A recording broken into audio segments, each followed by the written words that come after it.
नमस्कार, मैं हूं अनुज मिश्रा और आप देख रहे हैं SPN9 न्यूज।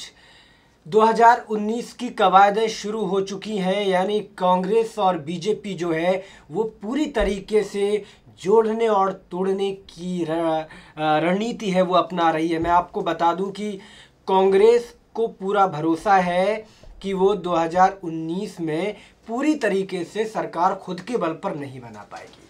अब कांग्रेस चाहती है कि छोटी छोटी क्षेत्रीय जो पार्टियां हैं उनको कहीं ना कहीं उनके साथ कंप्रोमाइज करके, उनके साथ जोड़ तोड़ की राजनीति करके वो बीजेपी को हराने के लिए एक महागठबंधन के तौर पर वो पूरा एक जो कहते हैं ब्रह्मास्त्र छोड़ने वाले हैं। अब नजर है कांग्रेस की नीतीश कुमार पर, बिहार के मुख्यमंत्री नीतीश कुमार की पार्टी पर और नीतीश कुमार पर। अब कांग्रेस कहती है अगर वो बीजेपी का साथ छोड़ते हैं तो महागठबंधन में शामिल करने किया जा सकता है। हालांकि नीतीश कुमार की तरफ से कोई भी ऐसा रीजन या फिर यूं कहें कि कोई भी प्रतिक्रिया नहीं आई है अभी तक। लेकिन नीतीश कुमार महागठबंधन में क्यों जाएंगे? क्या प्रधानमंत्री मोदी और बीजेपी से उनकी जो एक कहते हैं कि मोदी और नीतीश कुमार की जो याराना है बहुत अच्छा है और इस याराना को लेकर के पूरे हिंदुस्तान में चर्चा होती है और अब चर्चाओं का दौर इस तरीके से शुरू हो रहा है। तो फिर अब एक खबर आ रही है कि कांग्रेस में यानी कि महागठबंधन में नीतीश कुमार जा सकते हैं।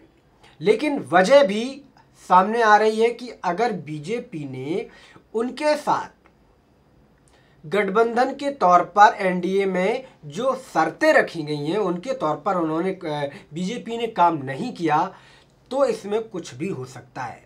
कहने का मतलब यही है कि कांग्रेस की जो दिली इच्छा है वो यही है कि नीतीश कुमार को बीजेपी से अलग करके उनको महागठबंधन में शामिल कर लिया जाए। यानी कि अभी तक जो महागठबंधन की फौज इकट्ठा की जा रही है उस महागठबंधन की फौज में नीतीश कुमार को शामिल करने की कहीं ना कहीं कवायदें चल रही हैं। अब मामला ये है कि कांग्रेस चाहती है कि किसी भी तरीके से बीजेपी की सरकार अब 2019 में नहीं आनी चाहिए। इसके लिए कितनी भी प्रयास किए जाएं, कितने भी जोड़ तोड़ने की या फिर कितने भी फॉर्मूले अपनाए जाएं, अपनाना पड़ेगा, अपनाएंगे, लेकिन बीजेपी को जीतने नहीं देंगे। अगर इसके बावजूद भी बीजेपी जीत जाती है तो भाई आप क्या करेंगे? खैर, बीजेपी ने भी कहीं ना कहीं पूरी तरीके से जोर आजमाइश कर रही है एनडीए को टूटने से बचाने के लिए। वो कैंपेन कर रही है, लोगों की बैठकें हो रही हैं, मंथन हो रहा है पर्दे के पीछे कि आखिर 2019 के लिए ऐसा क्या किया जाए जिससे जो छोटी जो क्षेत्रीय पार्टियां हैं वो एनडीए से अलग ना हो। हालांकि पिछले दिनों जो एनडीए का महाभोज था बिहार में, वहाँ एनडीए के जो घटक दल हैं वो इकट्ठा हुए थे उनके नेता, लेकिन उपेंद्र कुशवाहा किसी पर्सनल काम की वजह से नहीं आ पाए थे। अब विपक्षी पार्टी ने अंदाज़ा लगा लिया कि उपेंद्र कुशवाहा नहीं आए हैं तो कहीं ना कहीं कोई तकलीफ है बीजेपी से। उपेंद्र कुशवाहा को तुरंत तेजस्वी यादव ने पैतरा फेंक दिया, ट्वीट करके उपेंद्र कुशवाहा को महागठबंधन में इनवाइट कर लिया। यानी कि अपने ही पार्टी में कहीं ना कहीं वो इनवाइट किया कि आप आ सकते हैं, गठबंधन कर सकते हैं। लेकिन उपेंद्र कुशवाहा ने पूरी तरीके से इस चीज़ को खारिज कर दिया और उन्होंने कहा ऐसी अभी गठबंधन पे मेरा कोई भी विचार नहीं है। हालांकि 2019 के आते आते ये सारी चीज़ें कहाँ तक जाती हैं और कहते हैं कि 2019 का जो चुनाव है बहुत महासमर होने वाला है, क्योंकि 2014 की बात कुछ और थी, मोदी लहर थी और मोदी की लहर में सभी बह गए थे। लेकिन अब मोदी की वो लहर है इतनी नहीं है, उतनी साख नहीं है। अब जो है कहीं ना कहीं कठिनाई की स्थिति है कि कुछ भी हो सकता है। जो देश की जनता का रुख है वो कहीं ना कहीं इस तरीके का दिख रहा है कि बदलाव की स्थिति भी कई आधी जनता चाहती है और आधी जनता जो है वो मोदी यानी कि प्रधानमंत्री मोदी के लिए कहीं ना कहीं मोदी के सपोर्ट में खड़ी है। मैं कहने का मतलब है। अब मैं आपको पूरी खबर से रूबरू कराता हूँ। नीतीश कुमार को लेकर कांग्रेस के जो रुख अपनाया है, कांग्रेस ने काफ़ी नरम दिख रहे हैं। अब कांग्रेस यानी कि नीतीश के प्रति कांग्रेस बहुत ज़्यादा नरम रुख अपना रही है। कांग्रेस ने कहा है कि अगर बिहार के मुख्यमंत्री नीतीश कुमार बीजेपी का साथ छोड़ने का फैसला करते हैं तो उन्हें महागठबंधन में वापस लेने के लिए वे सहयोगी दलों के साथ विचार करेंगी। और कांग्रेस का यह बयान उस वक्त आया जब हाल के दिनों में अगले लोकसभा चुनाव में सीटों के तालमेल के संदर्भ में जेडीयू और बीजेपी के बीच कुछ विरोधाभासी बयान आए हैं, और जिस वजह से ये कयास लगाए जा रहे हैं कि दोनों दलों के बीच सब कुछ ठीक नहीं है, कुछ न कुछ कड़वाहट आई है, और उस कड़वाहट का फ़ायदा है कांग्रेस लेना चाहती है। राजनीति में यही होता है कि राजनीति में अगर देखा जाता है कि दोनों लड़ रहे हैं तो उसमें किसी को खींच लो और अपने दल में ले लो। कहीं ना कहीं जोड़ने और तोड़ने की जो राजनीति है वो बहुत ही अच्छी तरीके से देखी जा सकती है। अब कांग्रेस के बिहार प्रभारी शक्ति सिंह गोहिला ने रामविलास पासवान और उपेंद्र कुशवाहा का जिक्र करते हुए यह दावा भी किया कि बिहार में यह आम धारणा बन चुकी है कि नरेंद्र मोदी सरकार पिछड़े और अति पिछड़े वर्गों के खिलाफ है, और ऐसे में पिछड़ों और अति पिछड़ों की राजनीति करने वाले के पास बीजेपी का साथ छोड़ने के सिवाय कोई दूसरा विकल्प नहीं है, ये धारणा बन चुकी है। अब उन्होंने ये भी कहा है कि बीजेपी के खिलाफ राष्ट्रीय स्तर पर बनाने वाले गठबंधन का नेतृत्व स्वाभाविक रूप से कांग्रेस के पास होगा, और अगले लोकसभा चुनाव में देश की जनता राहुल गांधी के नेतृत्व में नरेंद्र मोदी को हराएगी। यानी कि तीसरे महागठबंधन के नेता के तौर पर राहुल गांधी को प्रधानमंत्री पद के लिए पेश किया जा रहा है, जिस तरीके से आप खबरों में पढ़ रहे हैं।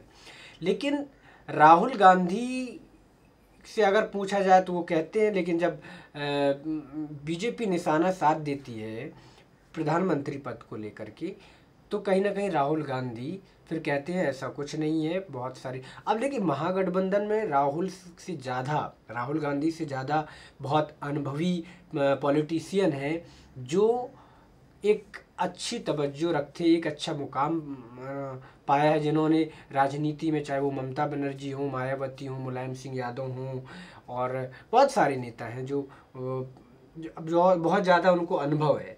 लेकिन इस अनुभव में क्या पीछे रह जाएगा, या फिर एक बार आपने देखा भी था कि जिस तरीके से उन्होंने, राहुल गांधी ने कहा था कि मैं प्रधानमंत्री पद के लिए, किसी ने पूछा था कि प्रधानमंत्री पद के लिए आप उम्मीदवार रहेंगे 2019 में, तो उन्होंने कहा था हाँ हो सकता है। लेकिन इसमें प्रधानमंत्री मोदी ने तुरंत उन पर तंज कसा था भाषण कर्नाटक के चुनाव के दौरान, कि राहुल गांधी ने कि एक कहानी सुना करके ये सारी चीज़ों को कहीं ना कहीं उन्होंने बड़े तख्त लहजे में राहुल गांधी के ऊपर निशाना साधा था कि मोहल्ले में जब कोई वाटर टैंक आता है, पानी की कमी होती है, तो लोग नल के सामने बाल्टियां रख देते हैं कि मेरी बारी आएगी, शाम को जब पानी आएगा तो मेरी बाल्टी भर जाएगी।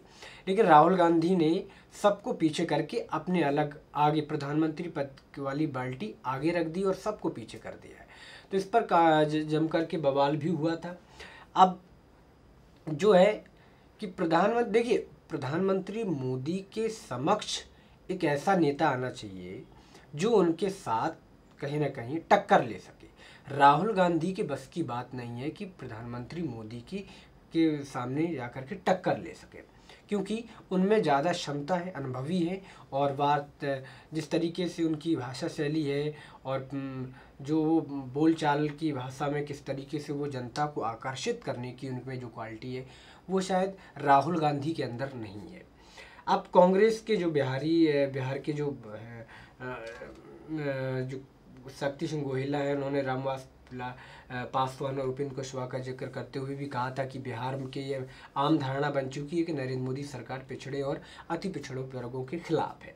हालांकि इसमें कितनी सच्चाई, अगर आप बीजेपी से पूछेंगे तो बीजेपी तुरंत इस चीज़ के लिए मना भी करेगी कि नहीं ऐसा कुछ नहीं है। अब कांग्रेस के राष्ट्रीय प्रवक्ता गोहिला ने कहा कि अभी नीतीश कुमार फांसीवादी बीजेपी के साथ हैं, हमें नहीं पता कि उनकी क्या मजबूरी है, उनके साथ चले गए, लेकिन दोनों का साथ बेमेल है। ये पूछे जाने के पर कि अगर नीतीश फिर से महागठबंधन में वापसी का मन बनाते हैं तो कांग्रेस का क्या रुख होगा, तो उन्होंने कहा कि अगर ऐसी कोई संभावना बनती है तो हम अपने सहयोगी दलों के साथ बैठक कर इस पर ज़रूर चर्चा करेंगे।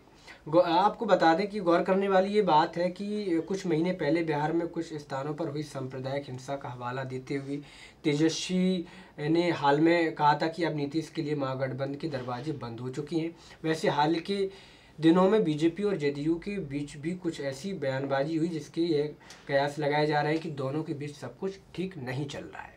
अब देखना होगा कि क्या सच में नीतीश कुमार बीजेपी से अलग होने के बाद महागठबंधन में शामिल हो जाएंगे। देखने वाली बात होगी। आज के लिए इतना ही। नमस्कार।